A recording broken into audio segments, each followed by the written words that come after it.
l'Algérie n'est pas à l'abri des conflits intercommunautaires, à l'image de ce qui se passe en ce moment à la vallée du Mzab. À votre avis, Cheikh Khaled, pourquoi cet esprit de vivre ensemble qui a duré depuis des siècles s'est-il tout d'un coup rompu? Non, je pense pas qu'il est rompu quand même. J'ai des amis dans le Mzab. Je respecte beaucoup les Mouzabites. Ils sont venus nombreux au congrès du féminin. C'était rare de voir les femmes Mouzabites assister. Ils sont venus en famille avec leurs femmes et leurs filles. C'était, on les a, ils étaient parmi nous comme tout à chacun. Ils sont nos frères. Et la différence dans l'islam est respectée. La différence d'opinion est respectée. Donc, ce qui se passe en ce moment, c'est quelques agitateurs, et notamment des jeunes désœuvrés, des jeunes qui sont parfois sous l'effet de la drogue, sous l'effet de... Et puis, la responsabilité aussi, c'est dans l'éducation, encore une fois, dans nos écoles et dans nos mosquées. Si dans chaque mosquée d'Algérie, les Mouzabites sont nos frères, ils n'ont rien à craindre de nous et nous n'avons rien à craindre d'eux. Et dans les mosquées Mouzabites, on dit la même chose. Moi, j'ai prié avec les Mouzabites. Ardaya, Al-Ataf, Malika. J'ai été dans leur mosquée. Ils prient comme nous. Ils jeûnent comme nous. Ils ont la même qibla que nous. Ils disent La ilaha illallah, Muhammad Rasulullah. Qu'est-ce qui a changé? Voilà, bon, qu'ils aient des notions au niveau des choses qui sont plutôt secondaires sur tel aspect de la charia ou de la loi. Ben, c'est un madhab, et puis un point à la ligne. Il y avait 58 madhab dans l'islam de Bagdad. 58. Ils ont été ramenés à 4.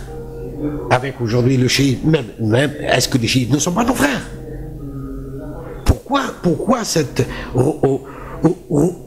rouvrir cette blessée historique entre le chiisme et le sunnisme? À notre époque, au XXIe siècle, on n'a pas encore compris ça. Que la différence, eh ben, c'est une richesse. Si on n'est pas dans une usine pour faire sortir des modèles les êtres humains ne sont pas des modèles de voitures ou des modèles d'ordinateurs qui sont à la série. Chaque individu, il faut le respecter dans ce qu'il a de sacré. Donc, cette lecture doit se faire par la diversité et non s'accaparer la vérité à soi. Non. Moi, je parle, mais je ne dis pas que j'ai la vérité. Je souhaite un jour l'atteindre, mais je ne peux pas prétendre que j'ai la vérité. Celui qui prétend détenir la vérité, à mon sens, il est à côté de la plaque. Il se prend pour Dieu. Seul Dieu détient la vérité. Et nul être humain n'est capable de dire « je détiens la vérité, je suis la vérité ». Non, c'est pas possible. Il n'y a que Dieu. Et plus on s'approche du divin, et plus normalement on doit devenir humble et avoir aucune prétention. Notre ego s'efface et notre nefs devient pacifié. Le nefs al-mutma'inna, irji'i ila rabbiki, reviens vers ton Seigneur, radiyatul mardiya, agréée et agréante. Donc, ce qu'on demande, c'est l'agrément divin, al-rida. Personne n'est sûr que demain, dans notre monde, il sera agréé par Dieu. Et puis pourquoi faire prier, jeûner, faire le pèlerinage plusieurs fois, etc. Quel est le but? C'est pour avoir un château au paradis. Donc on fait de l'immobilier avec Dieu. On achète des actions immobilières pour avoir un palais au paradis. Non, c'est absurde. Ce qu'on fait, c'est qu'on essaye d'être dans notre vie ici-bas un homme de bien, essayer de laisser une trace et un témoignage de notre passage sur terre comme étant été un être qui agit pour le bien et le bien de tous. Et ça, c'est une réflexion qu'il faut porter matin et soir pour ne pas tomber dans ce égotique, celui-là il est mauvais, celui-là il est pas bon, celui-là il est pas musulman, celui-là il est musulman mais c'est pas un islam comme il se doit, celui-là et et toujours à critiquer négativement tous les êtres. Et nous alors, nous sommes quoi? Pour porter des jugements sur les autres? Non, il faut en venir à soi et être dans la paix, la sérénité, l'atmi'nan. Nafs al-mutma'inna, c'est une âme apaisée. Pourquoi vivre dans cette fitna? Pourquoi vivre dans ce stress permanent dans nos villes? Pourquoi il n'y a pas de beauté alors que notre pays est magnifique? Entre le désert, les oasis, ces plages, ces montagnes, c'est un joyau. Normalement, il y a un bien-être, mais il faut l'accompagner aussi par la culture de l'esprit. Et là, c'est à cela que la spiritualité nous invite, à travers l'art, à travers la musique, à travers le rapport à l'autre, entre hommes et femmes, qu'on instaure un petit peu cette relation du genre, cette harmonie entre nous, dans nos familles, même nos constructions. Ils sont, à mon sens, terrifiantes. Il y a des quartiers entiers, c'est des cages à lapins, c'est pas possible. Comment les êtres qui vont naître là-dedans, quel va être leur avenir? Un stress pour marcher, pour circuler, pour parler. Moi, je voyage beaucoup. Et vous savez, ceux qui parlent le plus fort au téléphone, c'est chez nous. Je ne sais pas pourquoi. Pourquoi, quand on parle au téléphone, on a l'impression qu'on se bagarre? C'est idiot, mais c'est un signe évident. Mais de l'autre côté, tout à l'heure j'ai trébuché, il y avait 4 personnes qui étaient, je sortais de l'ascenseur, j'ai trébuché, et il y avait 4 personnes qui étaient Yastar, ils ont tous crié Yastar, donc le nom de Dieu est prononcé à chaque instant, instinctivement, Yastar, celui qui protège. Donc j'ai dit Alhamdulillah, mon peuple est encore vivant, notre communauté elle est ancrée dans ces noms, dans les beaux noms de Dieu, dans ces noms manifestés. Donc on peut leur pardonner de parler au téléphone. Ah, et comment C'est une anecdote, hein, c'est juste une anecdote. Des efforts ont été déployés en Algérie ces dernières années pour favoriser l'émergence des courants traditionnels, notamment soufis, à travers le soutien aux zawiyas et à la réhabilitation du rôle de la tolqiya dans la vie spirituelle. Mais on n'en voit pas les résultats probants sur les terrains.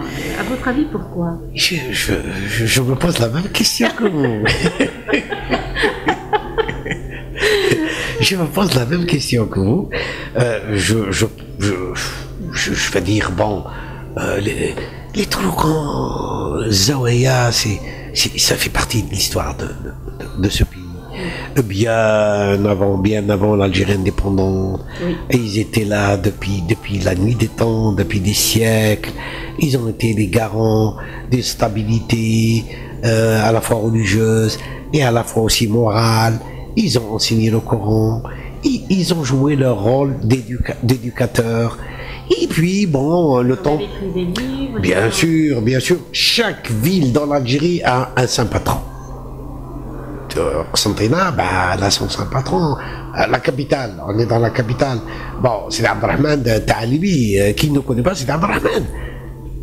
Et cet homme qui était très proche des femmes, puisqu'il avait des disciples, plus de disciples femmes qu'hommes.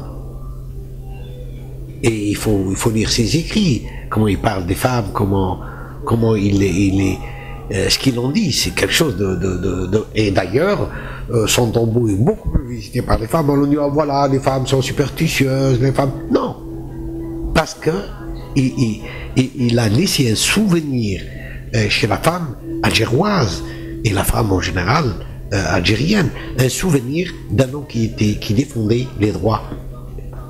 J'en ai même vu des étrangères. Hein. Eh bien écoutez, je vais aller plus loin, même la reine Victoria d'Angleterre l'a visité. Et on dit qu'après sa visite, elle ne pouvait pas avoir d'enfant, et après la visite de Sidi Abdelrahman, nous sommes dans un endroit, l'hôtel Jazair, qui était la propriété de la reine, qui était la propriété Ici, c'était un palais, et ce palais a été donné par Napoléon III à la famille régnante britannique, et la reine Victoria est passée ici, a séjourné ici et a visité cet arbre. C'est une information.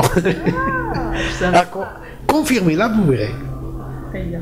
Tout à l'heure, vous parliez du 1% d'extrémisme devant 1 milliard plus de musulmans. 1,5 milliard. 1,5 milliard.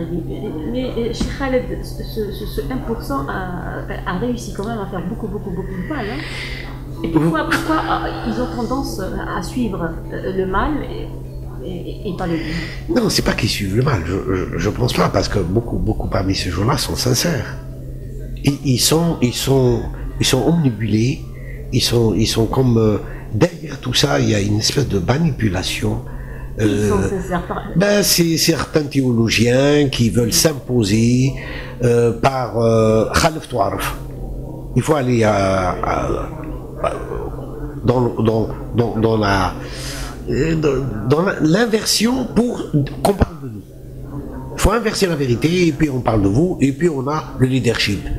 Donc certains pays qui n'ont pas une grande population, mais qui malheureusement aujourd'hui chez eux qui a ce centre spirituel et religieux de l'islam, c'est-à-dire la Mecque et Médine, prennent une dimension énorme et veulent imposer aux autres leur point de vue, alors que par exemple prenons la Mecque dans les années 20, vous avez à chaque prière il y avait un imam d'un madhab qui faisait la prière. Donc il y avait une tolérance de tous les madhahib puisqu'ils se succédaient.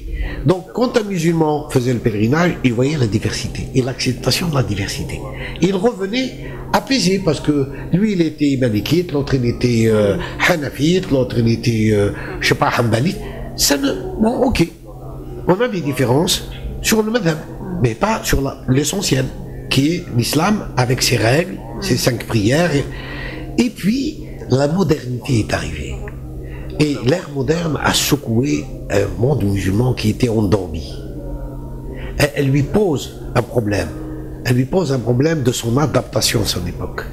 Il y a eu les réformistes. Donc la réforme avec Abdou, avec Afrani, avec Cheikh Barsalan, chez nous aussi. Donc les gens qui parlaient de la réforme, il faut réformer l'islam. Mais cette réforme, on l'a vu que sur le plan extérieur. On va faire ce qu'on fait les Occidentaux, c'est-à-dire, bon, la religion est devenue, pour une grande part, de la superstition. Donc, on s'est orienté vers construire un État et lui donner des fondations avec des parlements, avec des constitutions, et on a oublié quand même que, qu'on le veuille ou pas, notre civilisation est empreinte de la civilisation musulmane. Elle est dans le cœur, elle se rattache à une grande civilisation et à un livre, à une révélation. Et c'est là où s'est joué le jeu.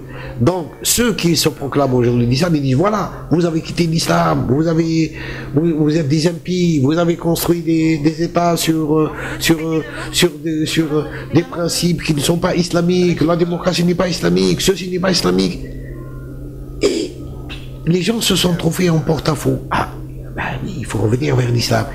Mais ils ne leur disent pas le retour vers l'islam pour nourrir les cœurs et les apaiser. Non. C'est devenu la loi. L'islam, c'est la loi. Il faut s'habiller comme ça, il faut parler comme ça, il faut prêcher comme ça. Donc, ce qui était la charia, qui était un moyen de spiritualité notre comportement, est devenu une loi qui exige de nous de tel type, de s'habiller de telle façon, parler de telle façon. Donc, de plus en plus, on est à l'étroit et dans un monde qui évolue sans arrêt. Donc nous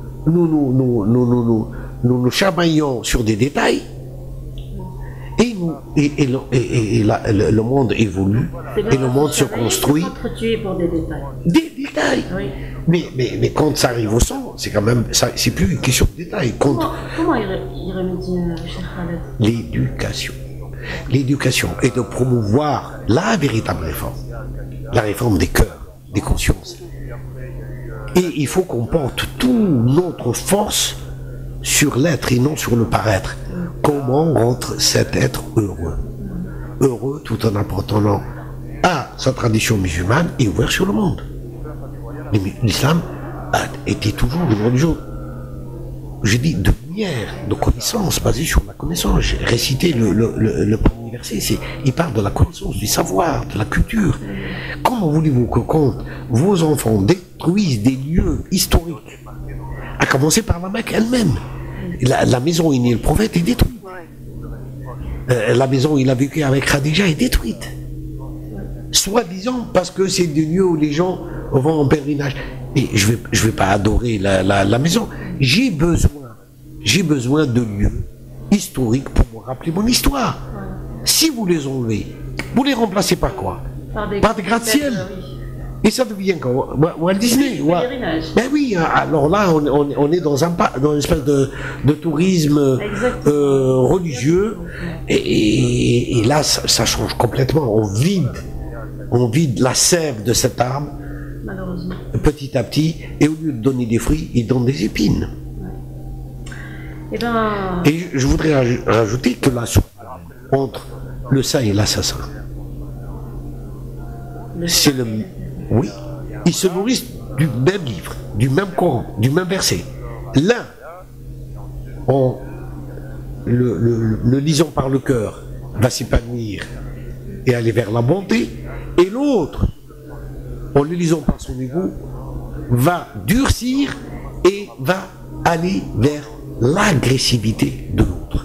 Et ça, il faut faire attention. La lecture doit être accompagnée par un état d'être. Elle doit être accompagnée par des maîtres. Elle doit être accompagnée par une thérapie. Une thérapie, afin qu'on ne dise pas Dieu a dit, le prophète a dit, et en interprétant et en sortant le verset de son contexte historique. La science qui accompagne l'historicité du Coran existe. Quand on dit aujourd'hui, on cite un verset, ah oui, ça il est abrogé. Attendez, c'est quoi ça? Au nom de qui? Qui a la possibilité de dire ça, ça a été abrogé? C'est un verset, le Coran il est entier. Il y a 104 chapitres, il n'y a pas une virgule, il n'y a pas un mot qui peut disparaître. Donc, il faut à nous de chercher une interprétation nouvelle qui nourrit une conscience actuelle et de ne pas aller pêcher comme ça dans l'histoire du Moyen-Âge chez un tel ou chez un tel. Ils ont fait leur temps, ils ont fait leur histoire, eux, ils ont eu le mérite de faire l'ijtihad à leur époque, cet effort intellectuel, à nous de faire de même.